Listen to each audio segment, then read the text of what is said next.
There is a strange phenomenon in the human mind. It seeks suffering, clings to pain, and often resists the very peace it claims to want. At first, this may seem irrational. Why would anyone choose suffering? Yet upon closer observation, we begin to see that suffering becomes a familiar identity, a kind of emotional home. The mind creates stories. It lives in stories, stories of what should have happened, what must happen, or what went wrong in the past. These stories are not just thoughts, they are emotional anchors. They hold you in a particular frequency of pain. They replay again and again, not because they are true, but because they are familiar. The mind becomes addicted to this inner drama. What we call suffering is often nothing more than resistance to what is. Life unfolds in the present moment, and yet the mind is constantly elsewhere, either regretting the past or anticipating the future. This creates a disconnect from the now, and in that disconnection, suffering is born. Have you ever noticed how the moment you become present, truly present, the story dissolves? Even if you were experiencing pain a moment before, in presence, that pain loses its narrative. It becomes just a sensation, no longer a burden. But the mind, not used to this stillness, quickly jumps back in. It says, yes, but what about what he said? What if this happens? Remember what she did. And you're pulled right back into suffering. This addiction is subtle. It's not something we consciously choose. It's a habit, a pattern that the ego perpetuates to sustain itself. The ego is not interested in your peace. It is interested in your survival, and for the ego, identity through pain is a strong form of survival. Many people carry pain from childhood, past relationships, failures, betrayals. They wear these experiences like badges, sometimes even feeling proud of how much they've endured. But what if none of that pain defines you? What if it's simply the residue of unobserved thought? Freedom begins when you become the observer, when you can witness a thought without getting pulled into it. A painful thought arises, and instead of reacting, you notice. You breathe, you allow it to be without adding to it. In that space, healing begins. The mind thrives on identification. It says, I am this way because of what happened to me, or I will only be happy when this or that is achieved. But these are traps. They keep you from experiencing the peace that is always available now, not tomorrow, not when everything is perfect. Now, when you sit in silence and do nothing, not even trying to fix yourself, you start to realize there is nothing broken. There is only presence, and in that presence, the mind loses its grip. The stories soften, the past becomes less relevant, the future loses its grip of anxiety. To break the pattern of suffering, you don't need more thinking. You don't need to solve your life with the same mind that created the problem. You need awareness, still, spacious, alert awareness. From that state, the addiction to suffering begins to dissolve, not by force, but through the light of presence. Suffering cannot survive in presence. It's like darkness in sunlight. When you bring the light of awareness to your pain, it can no longer control you, it no longer defines you. It simply arises and passes like clouds in the sky. The mind is a complex structure that often operates on deeply ingrained patterns.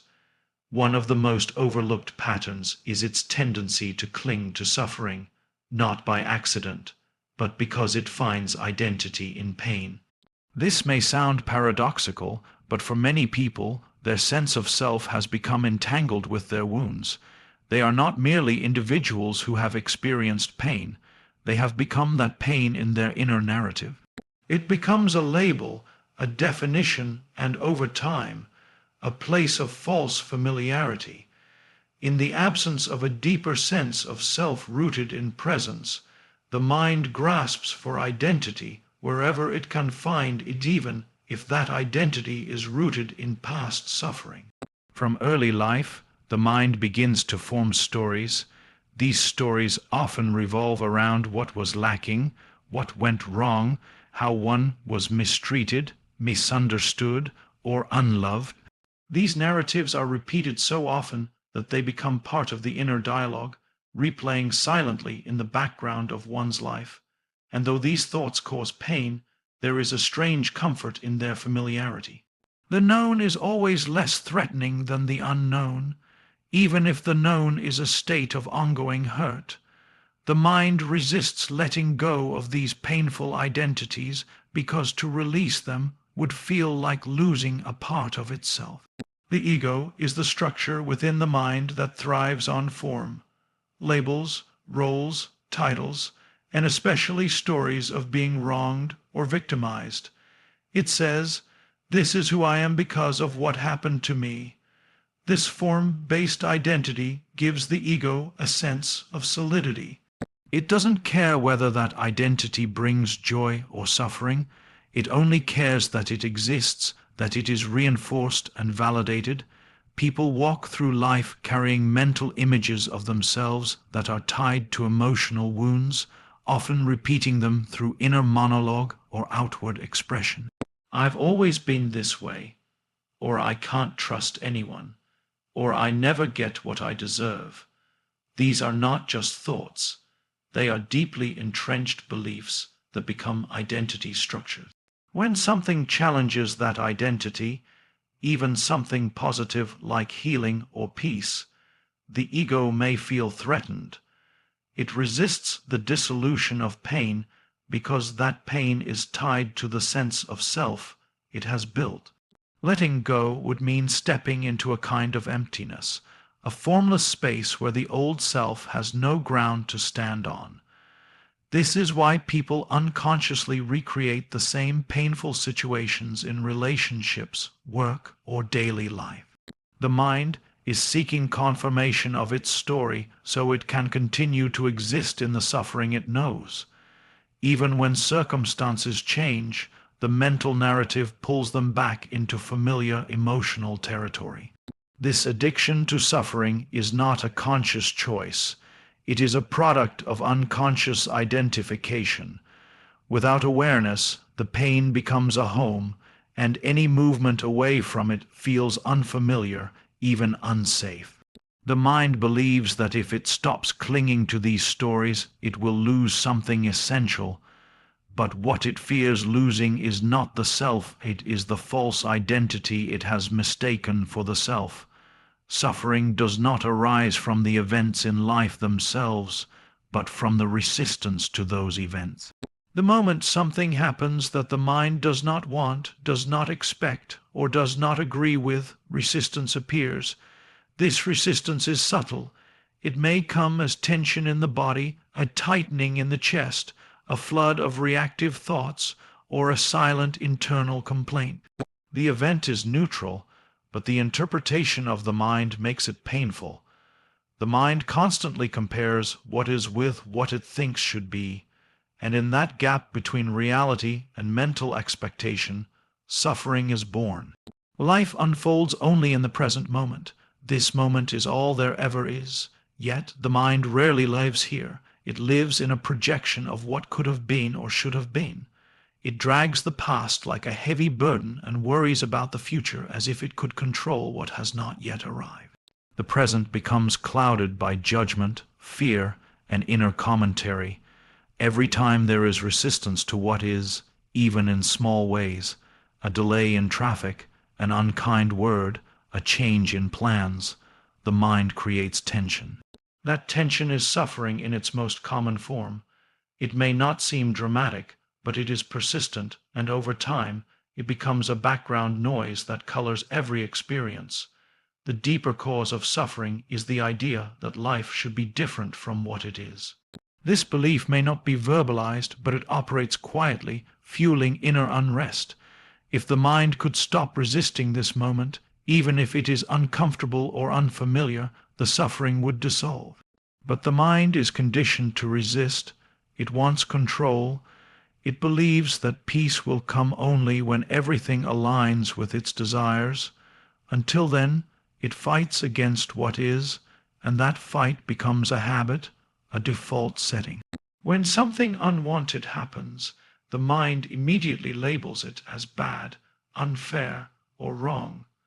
This label is based on memory, on what the mind has decided is acceptable or desirable. Once the label is applied, resistance begins. But the event itself has no suffering in it. A delay is just a delay. A breakup is just a change in relationship. A financial loss is simply a shift in numbers or circumstances. These are facts. The suffering arises when the mind says, "This shouldn't be happening." That inner no, that rejection of now, is the root of almost all emotional pain. Even in moments of physical discomfort or loss, when the body feels pain or life takes a sharp turn, suffering increases when there is resistance. When you say, "I can't take this," or "this isn't fair," or "why me," that mental layer is where most of the pain lives. The body may be in pain, but the mind adds a narrative that multiplies it. This is why two people can experience the same external event but respond very differently. One resists and suffers deeply. The other accepts and finds a strange peace even amidst the chaos. True peace cannot coexist with resistance. The more the mind fights the present moment, the more it suffers. The irony is that in trying to protect us from discomfort, the mind ends up creating more of it. What it sees as a defense is actually the very cause of ongoing pain. The ego is not interested in peace. It is interested in survival. And for the ego, suffering can be a powerful tool for maintaining a sense of identity. The ego feeds on form, labels, roles, problems, and especially stories of conflict and pain. It builds a sense of self around these stories, and once they are in place, it will do whatever it can to keep them alive. Even if peace is available, the ego will subtly reject it because peace threatens to dissolve the false self it has worked so hard to construct. Pain becomes useful for the ego when it is personalized. Not just pain as an experience, but my pain, my trauma, what happened to me. These narratives form the structure of ego identity. Without them, the ego has no ground to stand on. This is why people often find themselves repeating the same painful experiences over and over again. Relationships that echo past wounds, conflicts that mirror childhood patterns, disappointments that reinforce old belief. All of these are perpetuated by the ego because they reaffirm the identity it clings to. Even suffering can become a source of pride for the ego. It says, "Look how much I've endured," or "No one understands my pain." This inner voice isn't seeking healing, it's seeking validation. The pain becomes a badge, a way to feel special or separate. And in this separation, the ego strengthens itself. It doesn't matter that the experience is unpleasant. What matters is that the ego feels more defined, more real.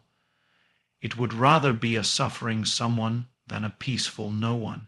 The ego also fears the unknown. If suffering were to end, what would be left? Who would you be without your story? These are uncomfortable questions for the ego because the unknown represents death to the false self. So it creates distractions, blame, worry, judgment, comparison. These mental activities serve one purpose: to keep you entangled in form, in thinking, in identification. The present moment, which offers peace and freedom, holds no interest for the ego because it cannot survive in stillness. The ego thrives in time. It needs the past to define who you were and the future to define who you must become. But in the now, it has nothing to grasp. That is why silence, presence, and still awareness feel threatening to the ego. In that state, the usual noise is gone, the narrative pauses, and with no story to cling to, the ego begins to fade. But before it does, it will resist with subtle tricks, thoughts of inadequacy, fear, regret, blame. These are not just mental habits. They are defense mechanisms of the ego to preserve its existence. The deeper truth is that the ego's grip is not sustained by anything external. It is held in place by unconsciousness. The moment you become aware of it, see it without judgment, its power begins to diminish. But as long as you remain identified with the mind and its voice, the ego remains in control. It will continue to feed off your suffering because that is where it finds strength. Freedom does not come through effort or striving. It begins the moment you become aware of your own inner state without reacting to it. Observation creates space. In that space, a shift occurs, a movement from unconscious identification with thought and emotion to the silent witnessing of it. This witnessing is not analytical or judgmental. It is simple presence, an alert noticing of what is happening inside. The thoughts may still arise, the emotions may still be felt, but you are no longer entangled in them. You are no longer the thinker, you are the awareness in which thought appears. Most people live in a continuous state of mental noise, where each thought leads to another, and every emotion is followed by a reaction. There is no gap, no pause, no space to see what is really going on. The mind moves automatically, driven by habit and conditioned responses.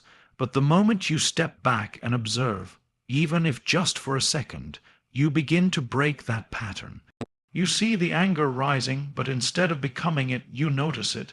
You sense anxiety moving through your chest, but instead of resisting it or acting from it, you allow it to be. This is the power of stillness. It does not fight the mind, it gently reveals it. Inner stillness is not something you achieve by force. It is uncovered when you stop identifying with the voice in your head. The thoughts can still speak, but they no longer define who you are. They are seen as mental movements, not truths. This disidentification creates a freedom that is not dependent on circumstances. Even if the situation remains the same, your relationship to it changes. And that shift is everything. It is not the content of life that causes bondage, but the unconscious attachment to that content. When that attachment begins to loosen, space arises. In that space, peace enters naturally. This peace is not the opposite of conflict. It is deeper than both peace and conflict as the mind understands them. It is the background stillness in which all experiences happen. You begin to realize that no matter what occurs externally, there is an inner dimension that remains untouched. That awareness is the essence of who you are beyond thought, beyond form. It doesn't need anything to complete it. It doesn't seek validation. It simply is. And when you touch that place, even briefly, the grip of suffering starts to loosen. The practice of observing the mind is not about suppression. It is about clarity. When you see clearly, without interpretation or resistance, you return to your natural state of being. The drama of the mind loses its intensity. The emotional storms may still pass through, but you are no longer caught in them. You are the sky, not the weather. This realization doesn't need to be understood intellectually. It is something you feel directly when presence deepens and thought loses its hold. The space that opens within is not empty. It is full of quiet power, calm attention, and silent strength. Awareness is not something that needs to be added to your life. It is already present, quietly observing beneath the surface of thought. It is the silent witness behind every experience, the unchanging space in which all mental and emotional movements occur. When suffering arises, the natural reaction is to try to fix it, escape it, or suppress it. But true transformation does not happen through more thinking.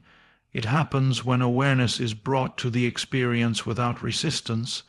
This simple act of observing without identification begins to dissolve the suffering at its root. Most of the pain people experience is not from the actual situation, but from the mental story layered on top of it. The mind says, "This is terrible, this will never end, I can't live with this," and in believing those thoughts, the suffering is magnified.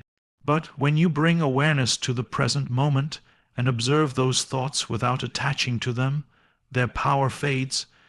You begin to see that they are just thought, transient, repetitive, often irrational.